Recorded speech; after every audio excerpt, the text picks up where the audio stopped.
National university of modern languages Islamabad کے rector major general Muhammad Jafar retired Hilal Imtiaz military نے حیدرآباد کا دورہ کیا۔ اپنے 2 روزہ قیام میں جنرل جعفر نے جامعہ کے حیدرآباد کیمپس کی تعلیمی کارکردگی کے علاوہ نمل حیدرآباد کے ترقیاتی منصوبوں کا بھی جائزہ لیا۔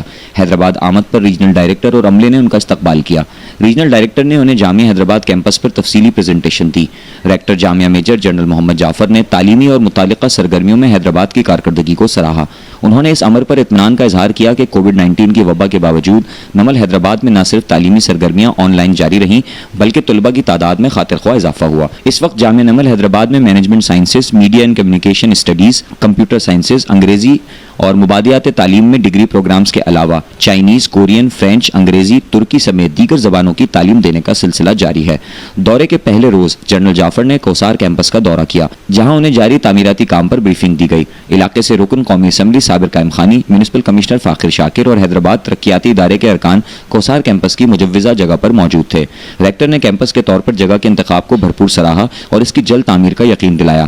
ممبر قومی اسمبلی صابر قائم خانی نے نمل حیدرآباد کے کوثار کیمپس کی تعمیر اور لطیف آباد کے موجودہ کیمپس کی ترقی میں تعاون کی پیشکش کی۔ جنرل جعفر کی حیدرآباد میں موجودگی اور قیام کی مناسبت سے جامعہ نمل حیدرآباد کا سالانہ عشائیہ منعقد کیا گیا، جس میں نمل کی فیکلٹی، عمائدین شہر اور مشہور تعلیمی شخصیات کے علاوہ اعلیٰ سول پولیس اور ملٹری حکام نے شرکت کی۔ یہ اس بات کا ثبوت ہے کہ پاک فوج کے زیر انتظام خدمات انجام دینے والی جامعہ نمل حیدرآباد صوبہ سندھ کے اعلیٰ تعلیمی اداروں میں ممتاز حیثیت حاصل کر چکی ہے۔ اپنے دورے کے اگلے روز جنرل محمد جعفر نے جامعہ کے طلباء اور اساتذہ سے خطاب کیا۔ اپنے خطاب میں انہوں نے تعلیم کی اہمیت کے ساتھ ساتھ ہم نصابی اور دیگر تربیتی سرگرمیوں میں حصہ لینے پر زور دیا۔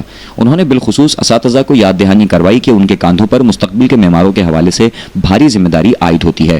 جنرل جعفر نے طلباء اور اساتذہ سے کہا کہ آپ پاکستان کی ایک عظیم درسگاہ سے وابستہ ہیں اور امید ہے کہ نمل سے یہ رشتہ دائمی اور مفید ثابت ہوگا۔ موجودہ لطیف آباد کیمپس میں جگہ کی قلت کے باوجود طلباء کی بڑی تعداد کو تعلیم کے زیور سے روشناس کیا جا رہا ہے اور بھرپور تدریسی خدمات انجام دی جا رہی ہیں۔ جلد ہی کوثار اور قاسم کیمپس مکمل کر لیے جائیں گے اور یوں علاقے کے طلباء کو ایک عظیم تعلیمی سہولت حاصل ہو جائے گی۔ جنرل جعفر نے اعلیٰ کارکردگی پر طلباء کی حوصلہ افزائی کی، جبکہ اگلے روز جنرل جعفر نے جامعہ کے توسیع منصوبے کے طور پر قاسم کیمپس کے منصوبے کا بھی دورہ کیا اور اسے شہر اور ریجن کے لیے خوشائن قرار دیا۔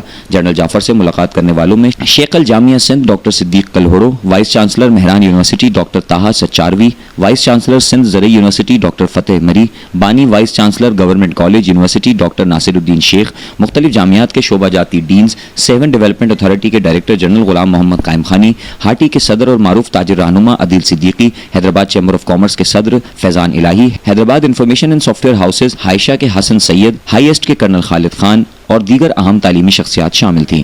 جامعہ کے ریکٹر نے لطیف آباد کیمپس میں جدید کمپیوٹر لیبارٹریز کا بھی افتتاح کیا اور لائبریری کے تعمیراتی کام کا جائزہ لیا۔ دورے کے یادگار کے طور پر ریکٹر کو اسلام آباد کیمپس کے لیے حیدرآباد قلعے کی تصویر پیش کی گئی۔ ہر حوالے سے یہ دورہ حیدرآباد کی علمی دنیا بالخصوص علاقے میں جامعاتی اعلیٰ تدریس کی ترقی کے لیے یادگار ثابت ہوا، جس کے باعث نہ صرف اتنی اہم تعلیمی شخصیات یکجا ہوئیں بلکہ شہر میں تدریس کے فروغ میں بھی تعاون ہوا۔ جامعہ نمل حیدرآباد علمی میدان میں یقینی طور پر ہراول دستے کا کردار ادا کر رہی ہے اور اس نے بہت قلیل عرصے میں اپنا تعلیمی مقام اور اہمیت منوا لی ہے۔